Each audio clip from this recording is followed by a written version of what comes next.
Você não quer ser bonito, quer ser escolhido. Tem uma coisa estranha acontecendo na forma como as pessoas se olham hoje. E eu não tô falando só de vaidade. Vaidade sempre existiu. O problema é que antes ela parecia algo mais humano. Hoje parece algo meio como vigilância.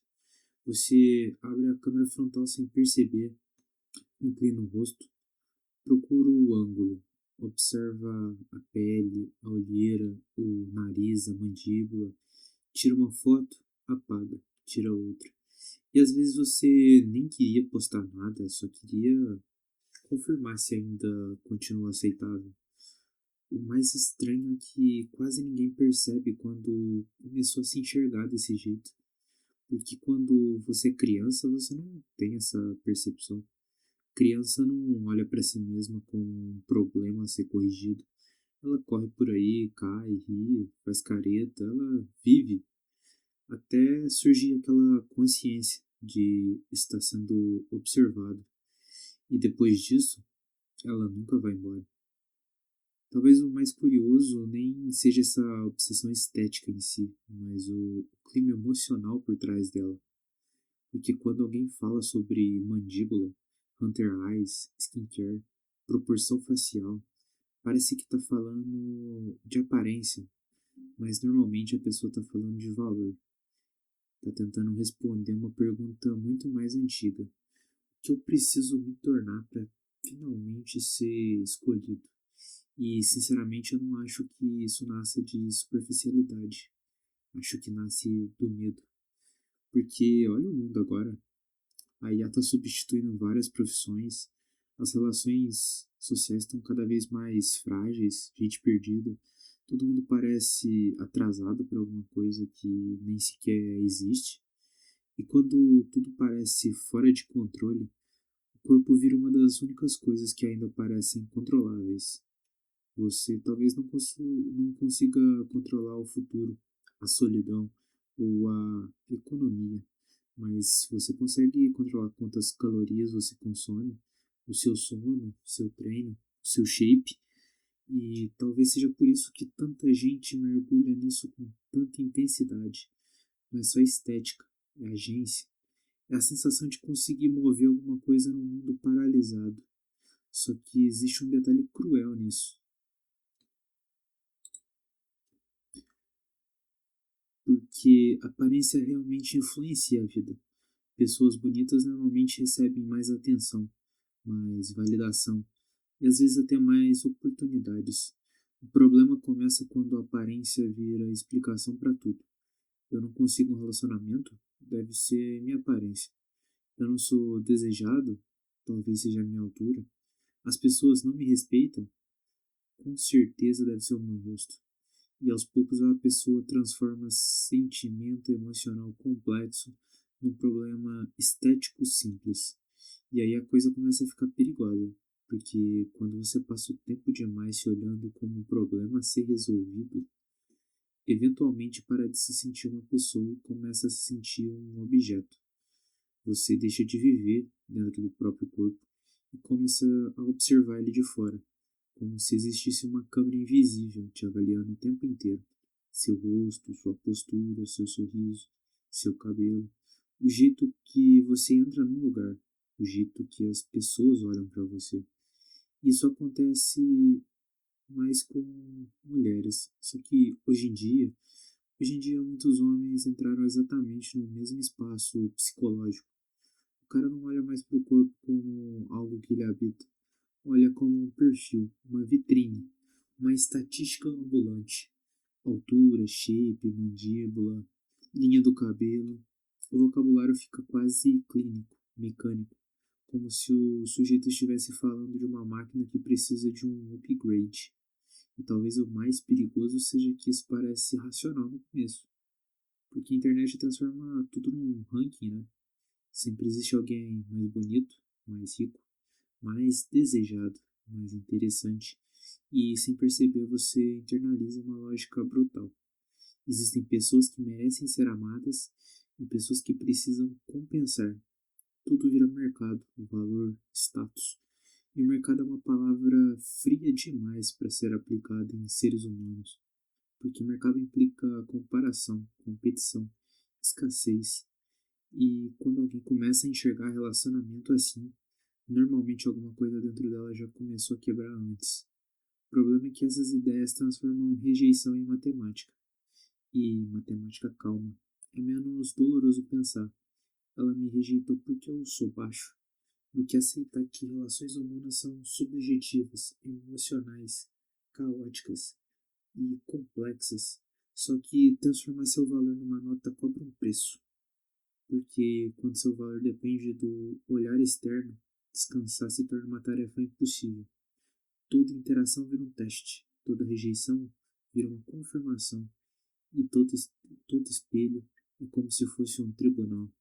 E talvez por isso tanta gente bonita continua profundamente insegura, porque você nunca realmente possui esse valor, só administra ele temporariamente.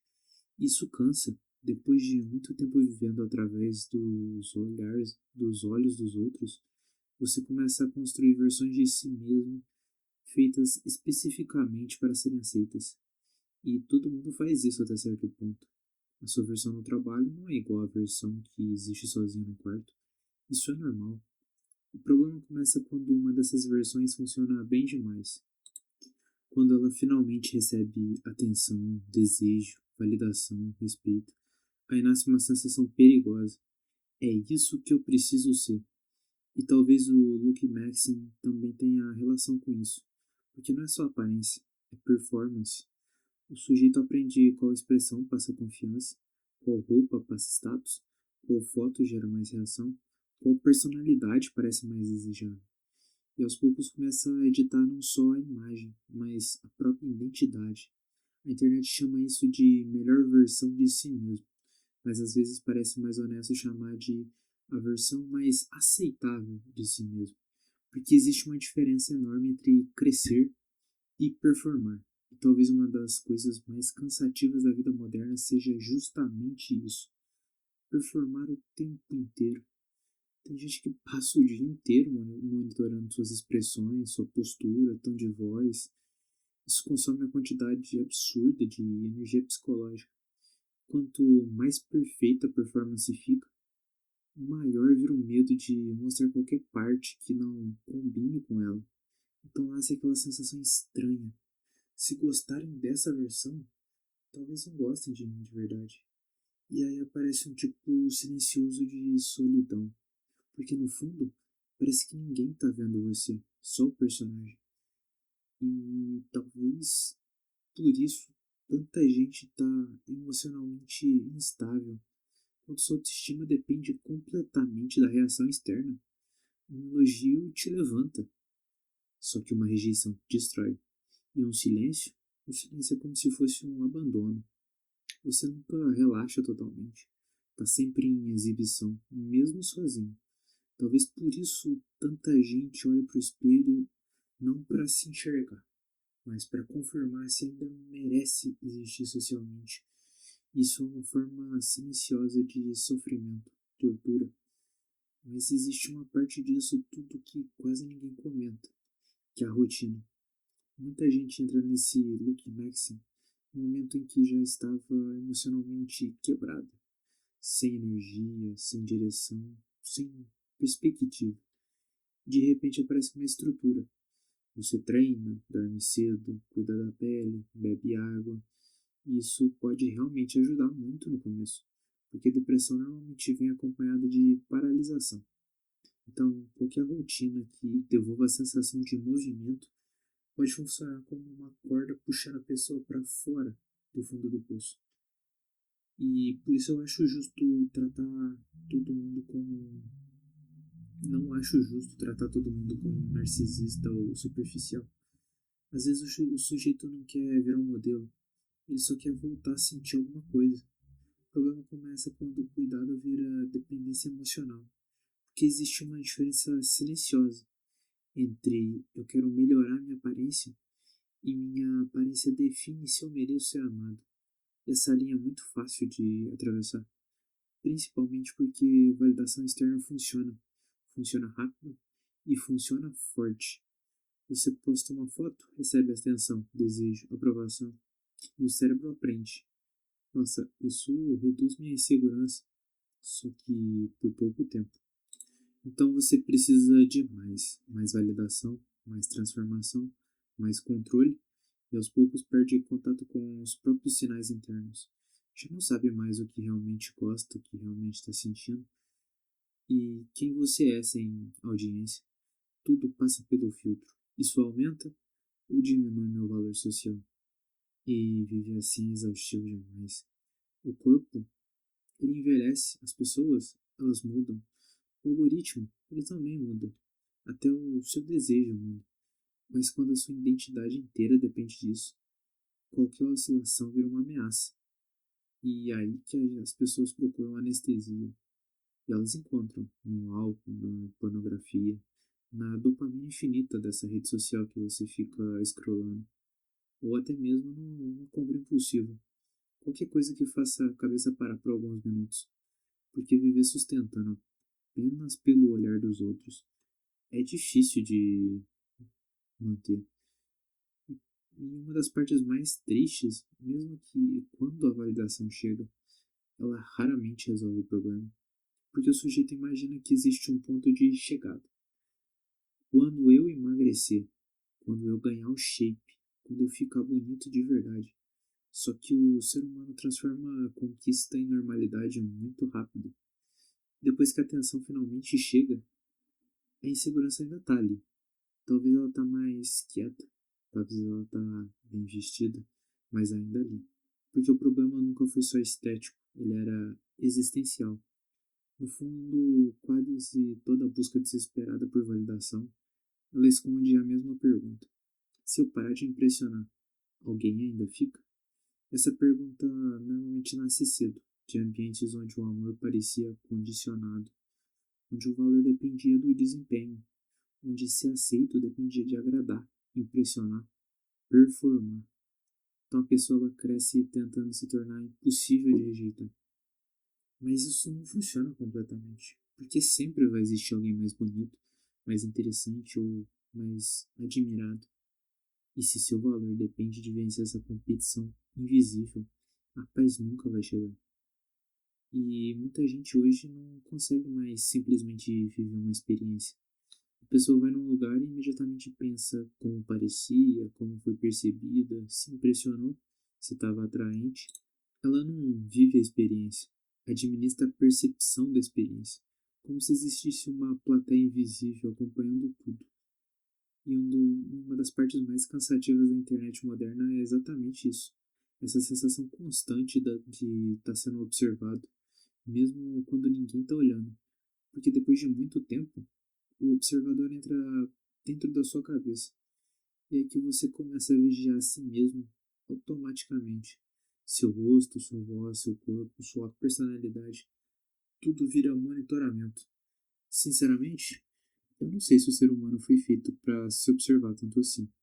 Talvez parte da ansiedade moderna venha exatamente daí, da impossibilidade de simplesmente existir sem transformar a própria existência numa avaliação constante. E ficar sozinho, em silêncio, ficou muito difícil por conta disso. Porque quando toda a distração ela some, sobra aquela única pessoa da qual você estava tentando fugir o tempo inteiro. Você mesmo. E no fim das contas, quase ninguém quer realmente ser perfeito. A maioria só quer se sentir suficiente. Só que a internet confundiu essas duas coisas. Ela vende a ideia de que segurança emocional aparece naturalmente depois que você se torna desejável bastante. Mas eu sinceramente não acho que funcione assim. Porque insegurança não nasce só da aparência. Ela nasce da relação que você construiu consigo mesmo ao longo da vida. E se essa relação foi construída em cima de comparação, cobrança e necessidade constante de aprovação, nenhuma transformação externa consegue resolver completamente. Talvez alivie, talvez silencie algumas dores, mas ainda sobra você. E talvez esse seja o ponto que muita gente tenta evitar, porque melhorar a aparência é relativamente simples, dá para medir, comparar, dá para otimizar.